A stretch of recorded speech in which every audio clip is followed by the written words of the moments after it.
Here I have BYD, and let me show you how to enable or disable the intelligent cruise control.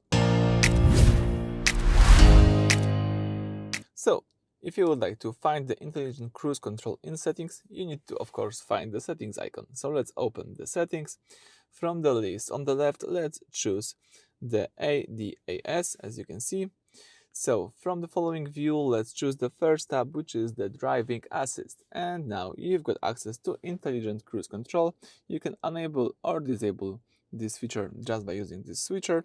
Here we've got the information. Intelligent cruise control is an ADS function that requires the driver to always hold the steering wheel.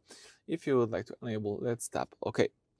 So this is the most advanced cruise mode. It doesn't just hold your speed, it uses cameras to keep you in the center of the line and automatically slows down or speeds up based on the traffic ahead. So I like to have this feature enabled, and then I can use it on my steering wheel and just enjoy my ride. Alright, so that's it for this video. Thank you for watching. Please subscribe to our channel and leave a thumbs up.